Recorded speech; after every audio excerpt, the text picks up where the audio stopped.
Alright, here we have some more drone footage. Thank you, Sam Kinman Cole.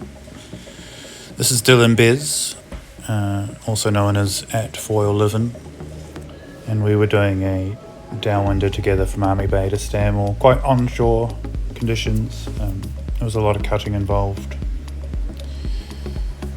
Here is Dylon doing Dylon things. So Dylon can pump straight upwind. You can learn something by watching this actually.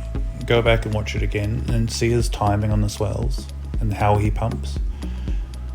This is a masterclass of pumping here. It took Sam a moment to realise that Dylon can just keep pumping upwind, but he eventually gets back to him with the drone. But yeah, Dylon was basically doing charity loops around me for this run. I was pretty crook and really struggling, and Dylon's just a beast. But yeah, he's turned into a swell there, and that actually makes it look a bit better than it was. It was only 13 knots this day.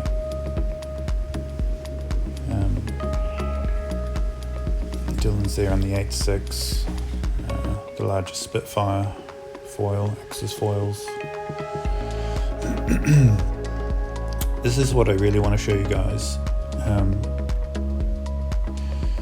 This is me riding down the line of the swells, and I think it shows it quite well. You can see the valleys that I talk about, they're sort of dark. You can see if I rode straight downwind here, I'd head straight towards the cliffs. You know, the waves are headed towards the cliffs, so you actually have to ride down the line of the waves or swells often. And that's what I'm doing here, cutting quite hard to the right. That's a section of quite messy water there, so I'm pumping and paddling. But here you can see I've gotten into a valley, and it's quite an obvious sight, even in first person. And I'm locating these not by watching at what's coming, but what has just gone past.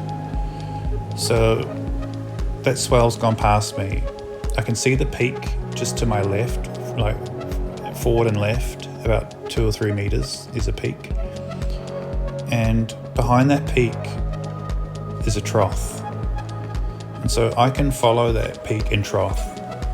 I'm just staying behind the trough, and I'm constantly in energy. It's one of the hardest things downwinding. You can see I've got my hands on my knees there. I was about to pass out. But yeah, one of the hardest things is knowing where the energy is going to be downwinding, and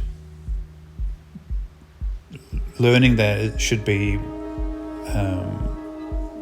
of the most highest importance. I'll get back to that. So here you can see it from a different view. You can see I'm sort of mid-face on that swell, riding it down the line, but I'm not looking at it. I'm looking at the bump in front of me and the trough in front of me, and riding behind them and following them. And you can follow the exact contour of that bump in front of you, and it puts you on the exact contour of a bump behind it. So basically I'm following the peak in front, about 2 or 3 meters behind it, and puts me on the next good bit of energy. I've replayed this last section of video so we can go through and watch it again. So this is zoomed out a bit. You can kind of see the dark water, and I'll follow that line of dark water just behind it, riding it down the line. Good obvious one there. So actually I called out to Dylon here that I was stuffed. I needed to rest. So here we go again, that last section. So you can see I'm in a valley. The valleys should probably be your pathway, and you can follow that valley, and it gives you different options. The valley may open up into 2 paths. See, it kind of has, not so much there. This is a really messy section, and that's quite common too. But I've made it through by pumping and paddling or whatever, and there again, it's pretty messy. So just keeping momentum high there is good, and just trying to keep some glide, and just to get to somewhere more familiar. So here I've persevered, and I've ended up in another valley. And so I'm following that valley, I'm following the peak in front of me. And that's all I have to do. So see there, I've got two pathways, and I chose the upwind version.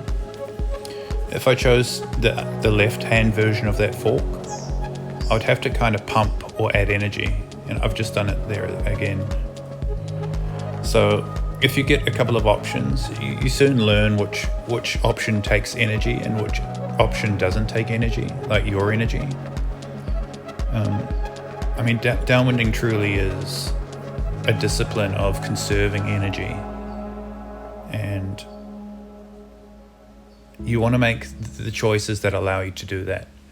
So some people do the no pump challenge and whatnot, and to do something like that, you truly have to be mastering your discipline.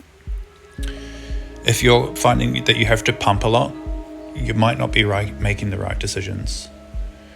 So perhaps watch this again, watch these valleys that I'm riding down, and just see that there's a bump in front of me there that I'm following.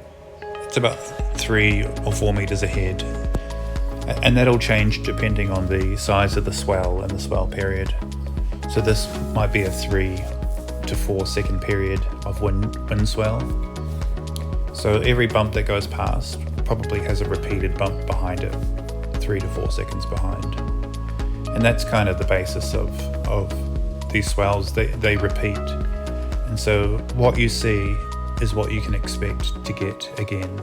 And the repeated swell might be a touch smaller if it's the back end of a set, or it might be a touch bigger if it's heading towards the middle of the set. So there you go. There's some more tactics that you can employ.